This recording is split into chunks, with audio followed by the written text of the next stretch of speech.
इसका time in seconds. हरमैन, आपके लिए I am just doing velocity time.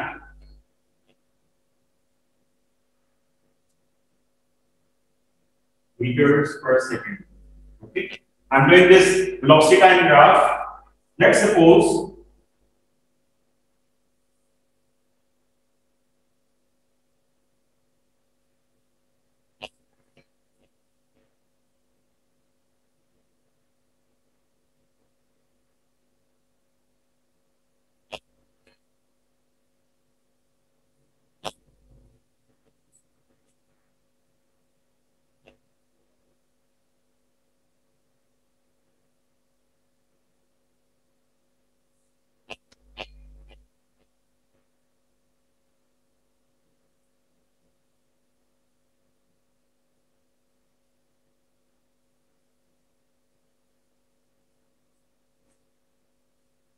ये कोई एक मूविंग ऑब्जेक्ट की हमने relationship between velocity and time show की है on the graph, right?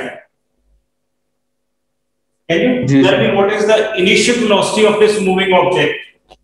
What is the initial velocity? 15.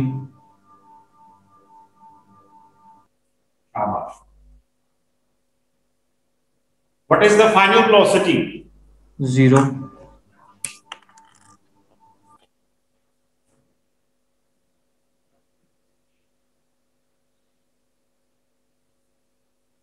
G.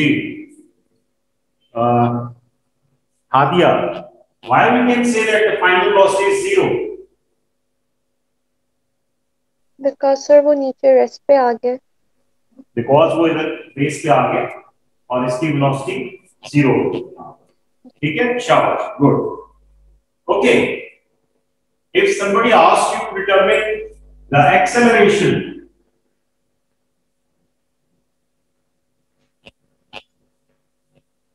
G, Irtaza, how we can calculate the acceleration of this graph?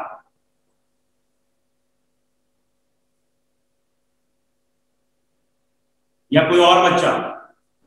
Sir क्योंकि acceleration जो होता है वो change in velocity over time होता है, तो सर हम इसका एरिया अंडर द ग्राफ निकालेंगे जिससे एक्सेलरेशन आ जाएगी। एक्सेलरेशन, सर हम इसका ग्रेडियंट नहीं निकालेंगे? एक्सेलरेशन ग्रेडियंट, एक्सेलरेशन मैन निकाल के हम चेंज इन वेलोसिटी, इससे ये एक्सेलरेशन नेगेटिव आएगी या ये डीसेलरेशन आएगी? क्योंकि ठीक है, इससे निकाल सकते हैं बेटा, बिल्कुल ठीक है, दोनों options perfectly all right. Let's suppose हम इस रीजन एक्सेलरेशन फाइंड करना चाहते हैं। I am just giving them names A, B and C। Stage B to C, acceleration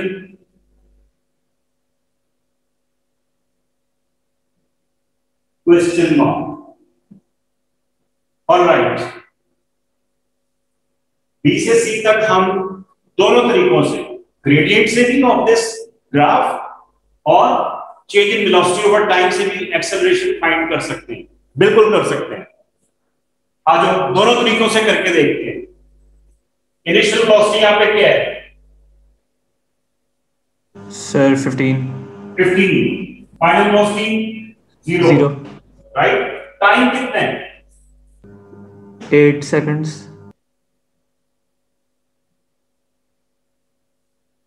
क्यों जी, बाकी सब लोग हमें साथ साथ चेक करते जाओ और अगर कहीं गड़बड़ हो तो बता देना, ठीक है?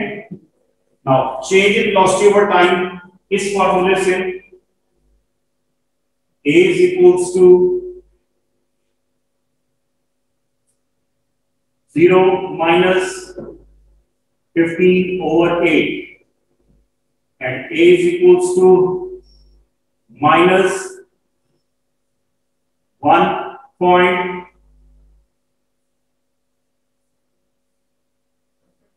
1.8 मीटर्स पर सेकेंड स्क्वायर। मैंने इसको 1 डेसिमल प्लेस किया सिर्फ, ठीक है।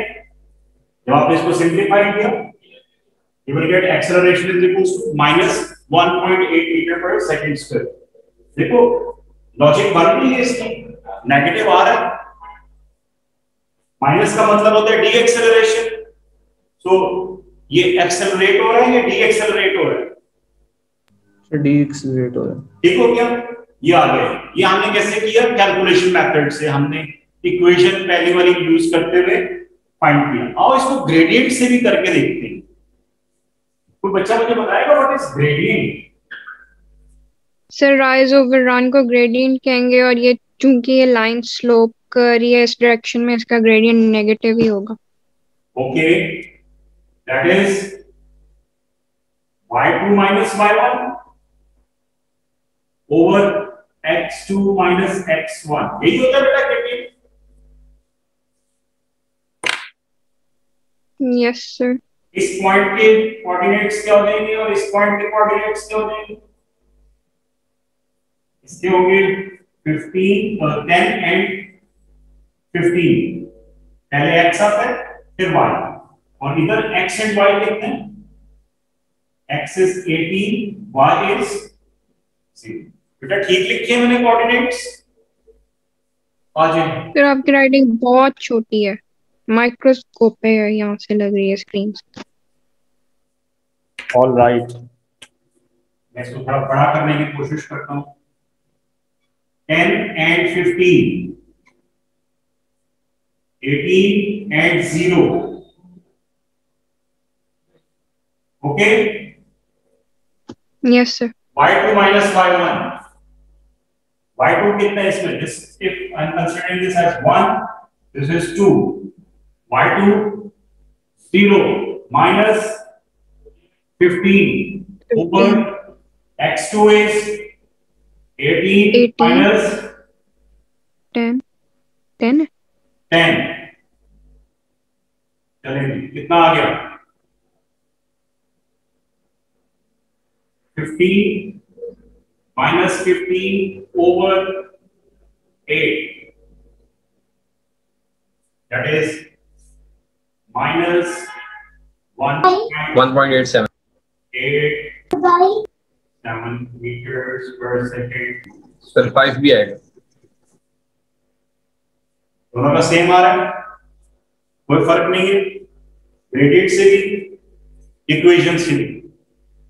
ऑलराइट बेटा, आपने ग्राफिकल मेथड में gradient and area under the curve दो मेथड्स यूज करने हैं। इक्वेशंस कर सकते हैं लेकिन करना नहीं है आप, ठीक है? Sir I have a question. जी सर अगर हम डीसेलरेशन लिख रहे हो तो नेगेटिव का साइन डालना जरूरी है साथ? नहीं, फिर अगर हम डीसेलरेट नहीं, फिर जरूरी नहीं फिर है, नहीं है। फिर जरूरी नहीं होता। माइनस साइन इंडिकेट्स कि ये डी एक्सेलरेशन है, ठीक है? फिर आप अपनी स्टेटमेंट लिखेंगे। You are going to write a statement for it that a deceleration of 1.87 meters per second square is produced from point B to C। ये स्टेटमेंट आएगी आपके आंसर में। ऑलराइट बेटा, और कोई क्वेश्चन इसमें? What we have concluded here is for velocity time graphs, for displacement time graph, we are going to use the area under the curve and the gradient method to determine the distance or the acceleration। Clear है? Okay, एक और चीज which is very important, if we have, मैं एक तरह से grade बना रहा हूं यहां पे, आप लोग भी ये ग्रेड अपनी कॉपीज में जरूर बनाओ, this is quite important.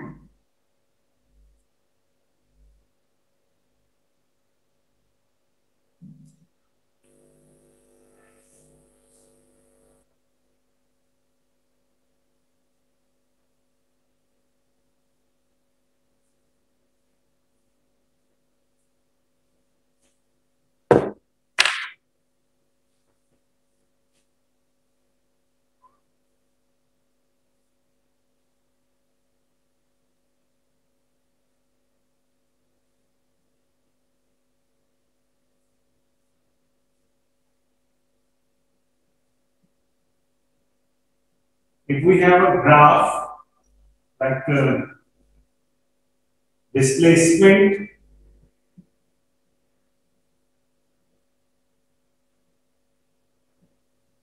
time graph, then area कोई नहीं रहेगा और ग्रेडियंट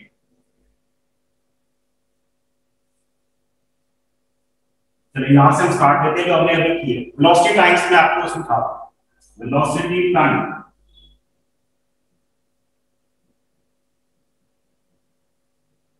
अगर वेलोसिटी टाइम ग्राफ हो area under the curve area means this side multiply by this side area हम कैसे फाइंड करेंगे लेंथ मल्टीप्लाई बाय ब्रेड्थ या हाइट ठीक है if we multiply velocity with time तो क्या आता है velocity multiply by time is equals to displacement क्या बात डिस्प्लेसमेंट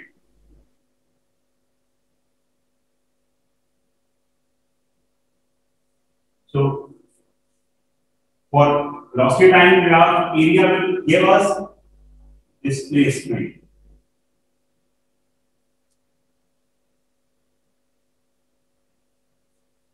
और इसका ग्रेडियंट जो आएगा वेलोसिटी टाइम ग्राफ में ग्रेडियंट विल प्रोवाइड अस अभी हमने क्या डिटरमाइन किए एक्सेलरेशन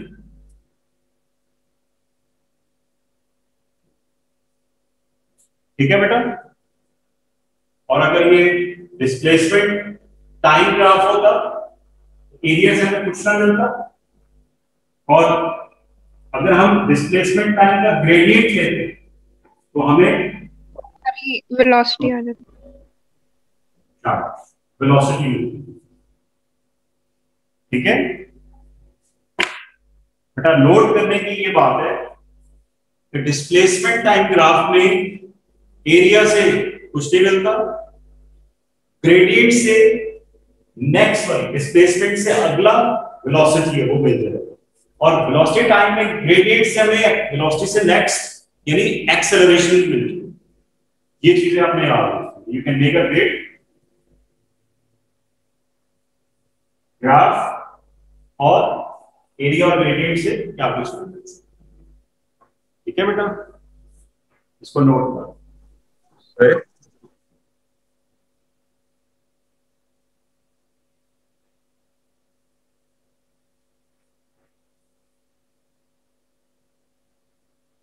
अच्छा लेट्स सपोज होता नहीं है वैसे मैं वैसे एग्जांपल कंसीडर करता हूं लेट्स सपोज अगर हमारे पास यहां पे एक्सेलरेशन टाइम ग्राफ होता तो उसके एरिया से हमें क्या मिलता डिस्टेंस वो तो वेलोसिटी टाइम के मिलता है डिस्प्लेसमेंट टाइम अगर यहाँ पे डिस्प्लेसमेंट टाइम वेलोसिटी टाइम और एक्सेलरेशन टाइम होता तो हमें यहाँ पे क्या चीज मिलती एरिया से वेलोसिटी मिलती शाबाश और उसके ग्रेडियंट से हमें कुछ भी ना मिलता ओके लेकिन इतनी कॉम्प्लिकेशंस हमारे सिलेबस में यहाँ तक ही है इससे आगे ऑलराइट सर जी बेटा सर एमसीक्यू में सर अक्सर क्वेश्चन आता है sir different kinds of motion के ऊपर कोई ग्राफ ना के देते हैं उसमें पूछते हैं कि इसमें एक्सेलरेशन क्या आ रही है वो ऑलराइट जी वो यूजुअली इस तरह का ग्राफ आता है आपको ठीक है वेलोसिटी टाइम में इस तरह का वो बना के दे विल आस्क यू कि पॉइंट ए बी और सी इनका डिस्प्लेसमेंट क्या है टोटल डिस्प्लेसमेंट सर वो भी तो होता है कि मतलब कि आपको 4 ग्राफ्स दे देते हैं सर उसमें से बताना होता है एंड एक्सेलरेशन फाइंड करें बेटा इसका वेलोसिटी टाइम में मैंने आपको बताया डिस्प्लेसमेंट कैसे डिटरमाइन करेंगे एरिया जिस पार्ट पर उन्होंने आपसे कहा है लेट्स सपोज ए का कहा है तो यहां तक ए एंड बी के बीच का कहा है तो यहां तक उसी तरह से जो भी टाइम इंटरवल है उसके बीच में आपने एरिया के लिए फार्मूला यूज करना है जो भी ज्योमेट्रिक शेप बनेगी यहां पे ऑलराइट आंसर आप लोग करते रहते हो इसको आपको इन चीजों का आइडिया है इसमें दो तरह से क्वेश्चंस आते हैं रिमेंबर एक ये ग्राफ बना हुआ आएगा इस तरह से ठीक है, और दूसरा बेटा वो आपको कोऑर्डिनेट्स दे देंगे, एक ग्रिड दे देंगे, time and let's suppose velocity.